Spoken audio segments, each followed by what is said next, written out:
Hi, this is Charles Hoskinson broadcasting live from warm, sunny Colorado. Always warm, always sunny, sometimes Colorado. Today is July 1st, 2024. It's hard to believe it's already July, and it's been a long year, and it's gone quick, but there's so much that's happened in it. And we're all starting to get a little old and fat. The hair's falling out, got the white hair coming in. Why? Because we're working hard and we're getting it done.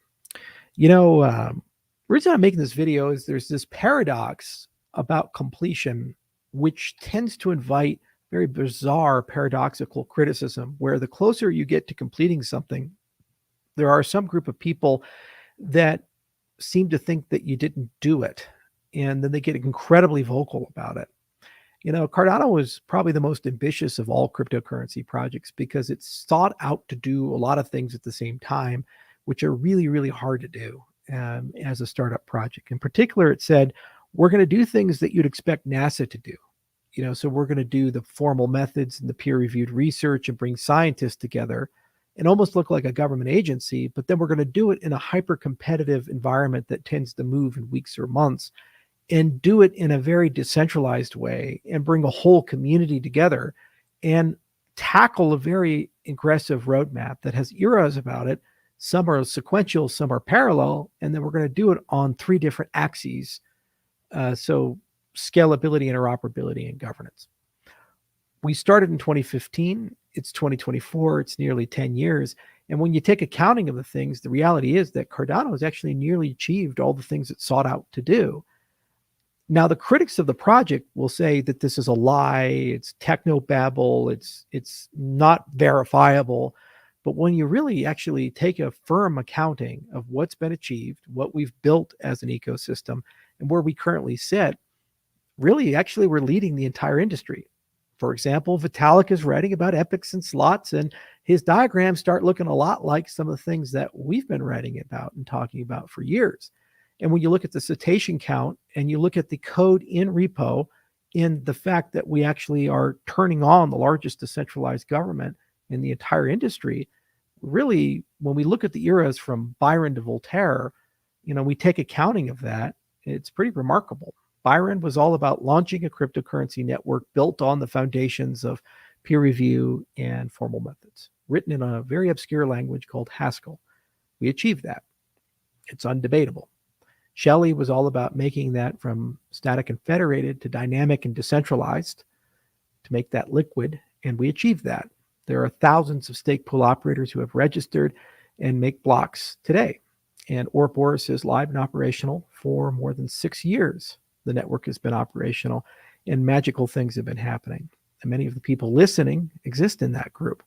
Goguen was about introducing a completely new development paradigm, extended UTXO, with smart contracts written in a functional style, very similar to what Bitcoin wanted to accomplish but couldn't quite get there. We achieved that. In fact, we're just about to enter into the third iteration of that language, which has added in a lot of amazing infrastructure that allows for roll-ups and interoperability with other ecosystems. And there's now a diversity of languages from TypeScript to Rust that compile down to UPC. It's a completely new paradigm, and it's one that I think is future-proofed. And a lot of our competitors in the ecosystem are actively looking towards trying to copy that in some way. And they write about it. You can even see Vitalik's blog posts on UTXO.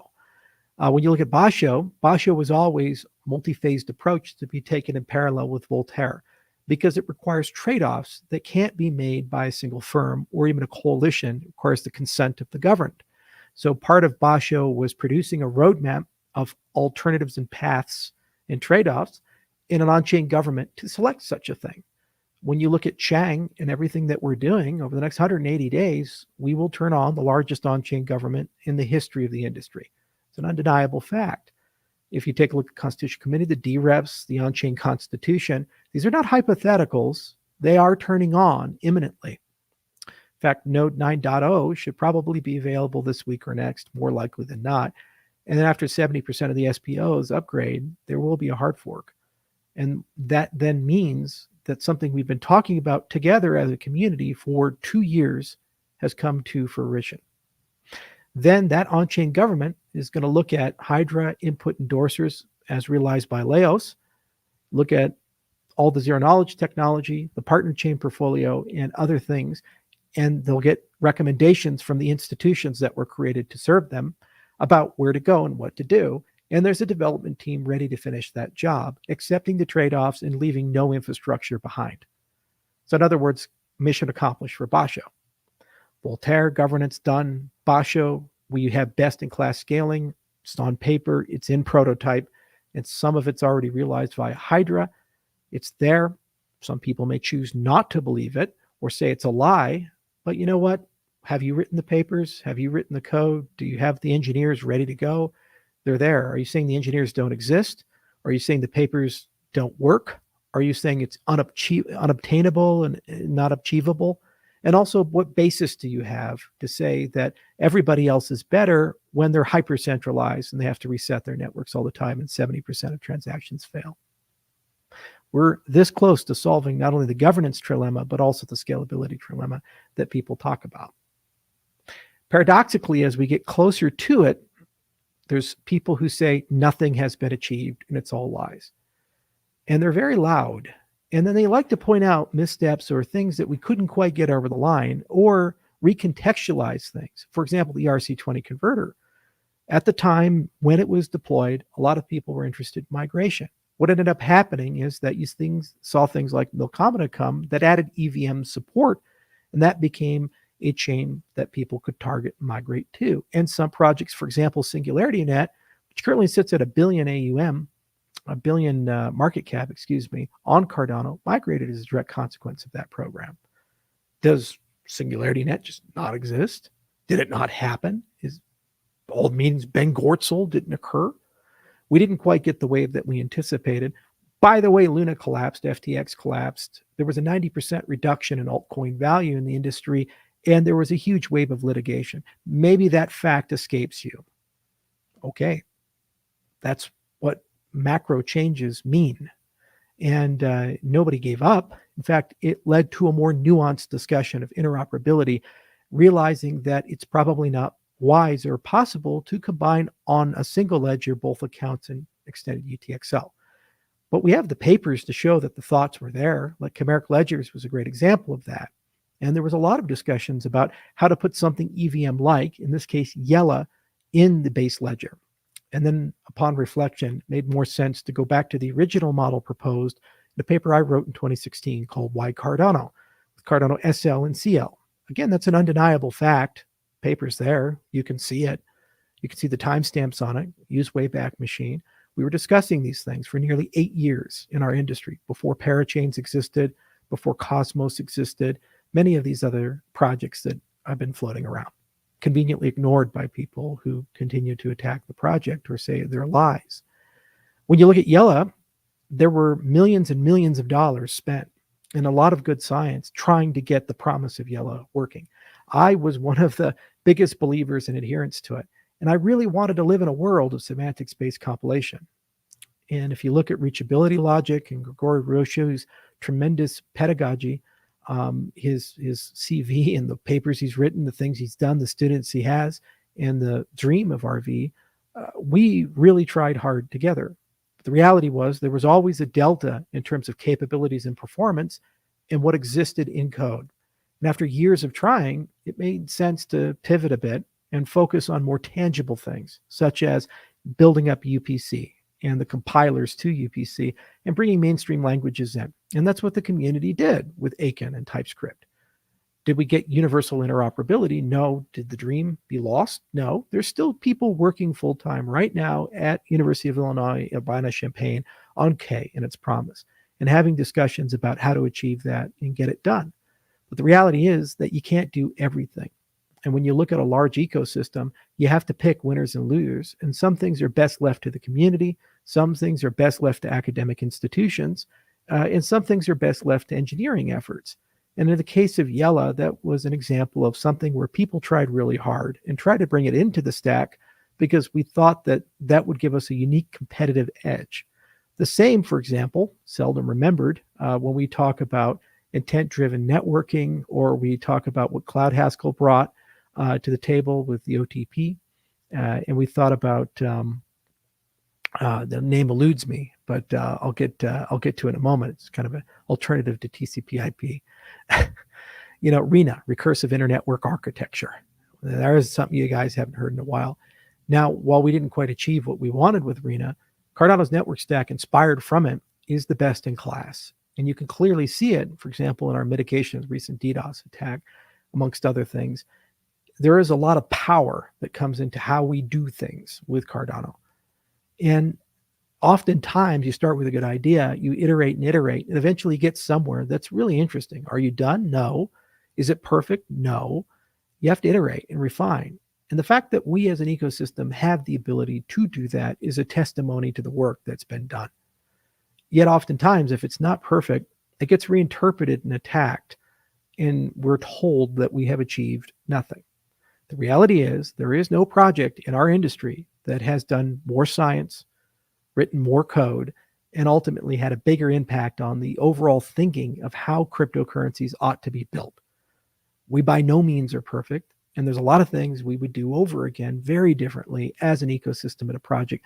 But you know what? These failures, we failed together, and we succeeded together, as evidenced by the strength of the on-chain government. And as we turn these things on, especially to the people who will be members of the on-chain government, it is important to understand that as we close out the original roadmap and we say mission accomplished for that decade, and we look to the next decade, we fundamentally have to ask ourselves, what do we chase? When you talk about interoperability, and some people say nothing has been achieved, then I ask you, what's the purpose of Minotaur, which spawned, by the way, EigenLayer and the whole merge staking idea? What's the purpose of that? Partner chains, these things. We're creating incentives for direct observation of dozens, if not hundreds of chains and bridges that actually work and are trustless across our entire industry. And incentives for chains to consume and talk to each other instead of us being in this sum zero tokenomics that we currently sit in. Talk about scalability, then please explain to me how that is not achieved with a combination of rollups, Hydra, and Ouroboros Laos. If we talk about governance, please explain to me how that's not achieved with what was written in SIP 1694. And don't use innuendo. Please explain that to me, like I'm 5 years old. It just seems to be that the goalposts always move and the criticism never stops, because at the end of the day, people have dug in positions, either that Cardano is a scam, the founders of Cardano are evil people, or that everything we've said can't work. And perhaps there's a deep insecurity that's brewing that maybe, just maybe, we're actually winning. If you look at fundamentals, at the end of the day, we have the strongest because we have the strongest community. We have the best depth of research, and ultimately we have the best engineers and the best builders. And there's no one I'd rather bet on or ride on than our people. Many people in my organization have been working with me for a very long time. And those people, a lot of them have gone on to form companies in the Cardano ecosystem. In fact, I was just in an interview with Dan Friedman, and he started a commodities exchange called Zengate. Alex Chirpinoy used to work with us, created Scorex, and later on created Ergo. And how many people in the Ergo ecosystem are in the Cardano ecosystem? We're, of course, on good terms. There's dozens of examples of this where people really do believe in the vision. And that is where our strength comes from as an ecosystem. Unfortunately, the toxicity of social media has reached a point where we live now in alternate realities. In fact, this is best demonstrated by the fact that once people criticizing Cardano realized they couldn't attack us on the DDoS attack because we won on that one, they're now claiming that we DDoSed ourselves as an ecosystem, because it couldn't possibly be true that something we built worked as intended. And it couldn't possibly be true that a community member, not a founder, managed to stop it. Couldn't be true. It has to be a lie, because it so radically conflicts with their view of who we are and what we've built as an ecosystem. It's a pretty sad reality, but it's also an indication that we have to change the game. The next 5 to 10 years in the cryptocurrency space will not be defined by moving water from one side of the bathtub to the other. In other words, taking market share from Solana or Ethereum or Bitcoin. Simply put, that ecosystem is what it is. The network effects are what they are, and cargo cults lead them. The next 5 to 10 years, the victory is going to be in who brings the billion people. And I would much rather bet on people who care about first principles, decentralization, and ultimately have a great community that's warm, friendly, and welcoming. I think Cardano still does have the best chance to bring the billions who don't have financial services in. We never gave up, from World Mobile to what Zengate's doing to what we're doing with RealFi.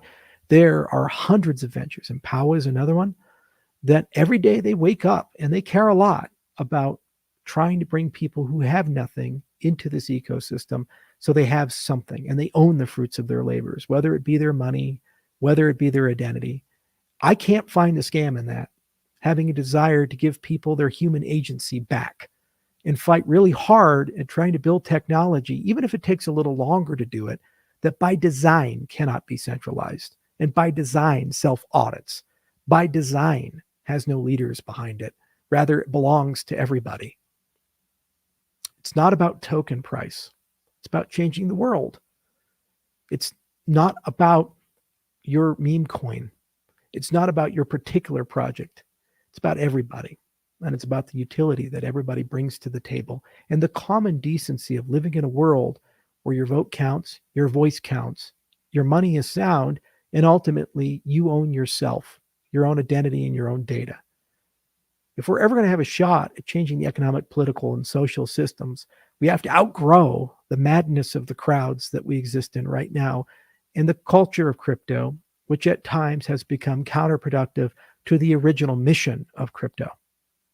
Cardano should not be equated as a Charles Hoskinson project. It never has been, and it never will be. Cardano is a project by and for millions of people who came together who said, you know what? Thanks, but no thanks. We don't want to be part of the legacy system. We'd like to build something different, new, and better that's on more firm foundations, which is why we took the hard road. And for 10 years, we've been paying the price of it. It is not easy to do what has been accomplished, and I will never allow people to lie and say it hasn't been. The reality is, again, we have solved in the coming months the governance trilemma, and in the coming years, the scalability trilemma that people talk about, the blockchain trilemma. And you can see it in the papers we've written. You can see it in the code we've written. And ultimately, you can see it in the fact that our protocols operate and run. Transactions continue to be processed 24 hours a day, 7 days a week. And every time there's a hole, the community comes together to find a way to plug it and iterate.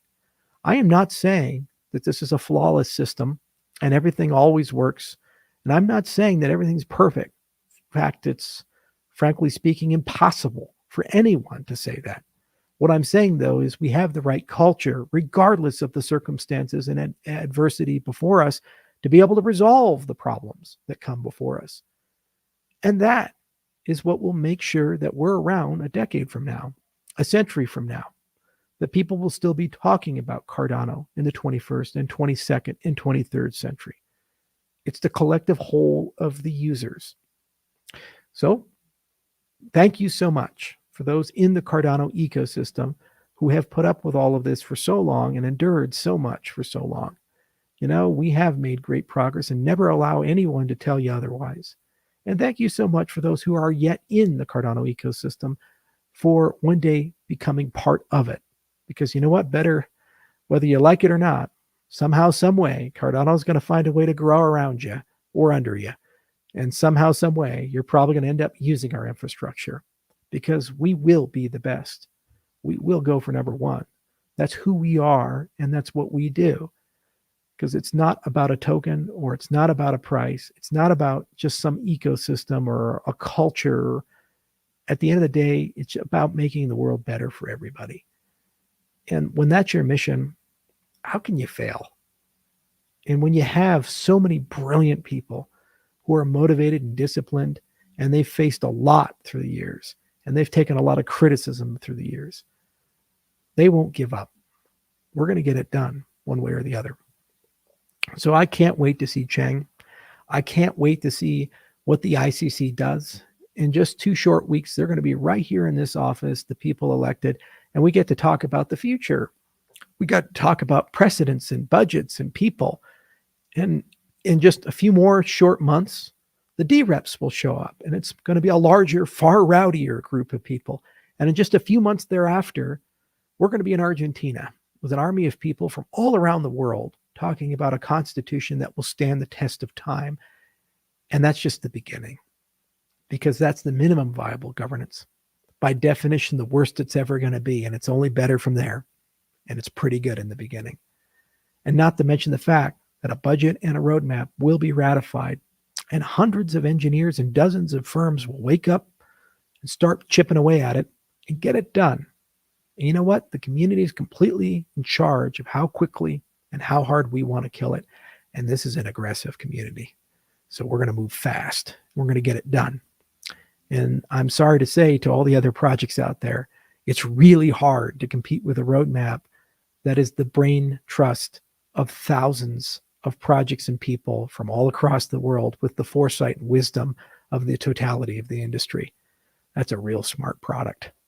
And the fact that we can move quickly is a USP that you don't have, especially as you try to figure out how to decentralize.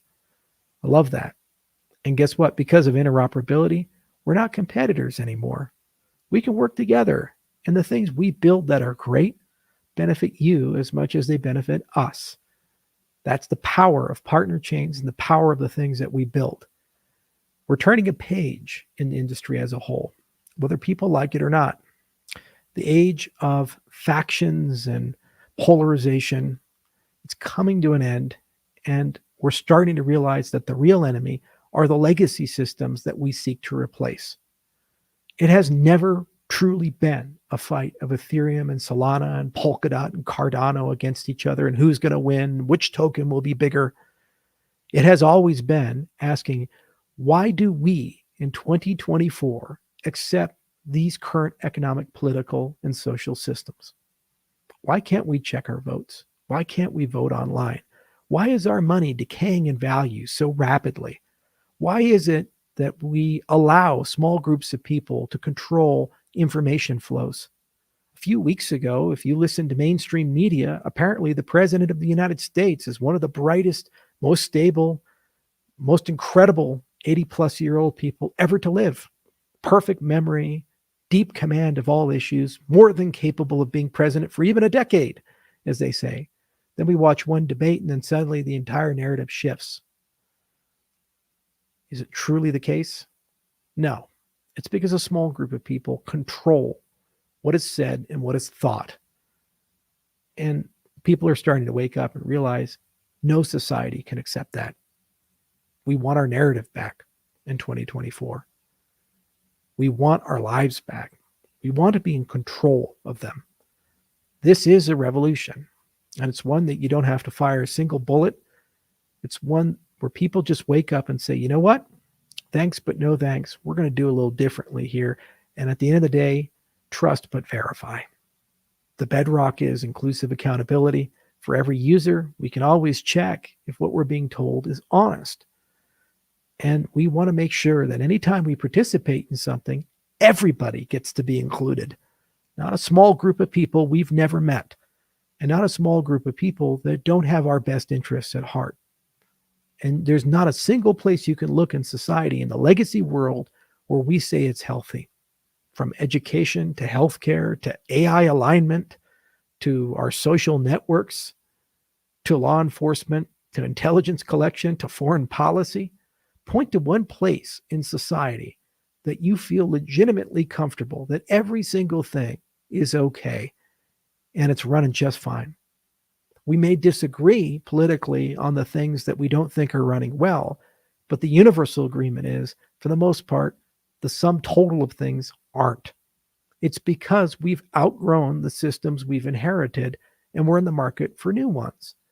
That, at its core, is why cryptocurrencies and blockchain technology exist. They're not here to tear down the world and burn it down and have us live in some sort of crypto-anarchistic libertarian utopia.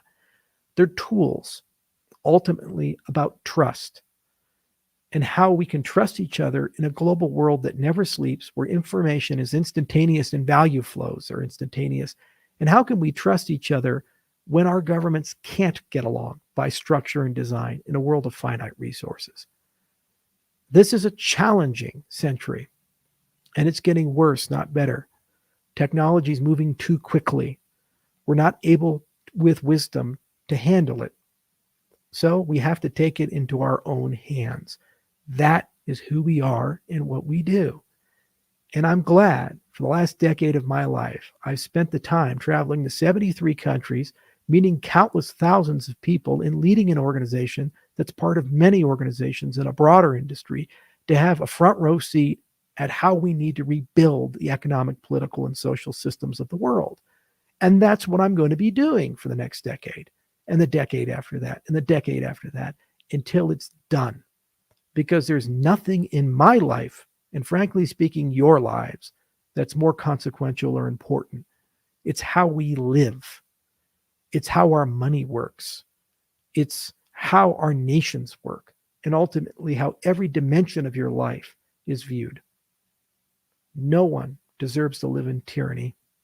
No one deserves to know the pain of totalitarianism.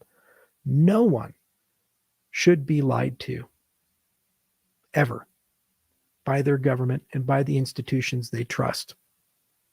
So we're going to change it. And Cardano is part of the vanguard to get it done.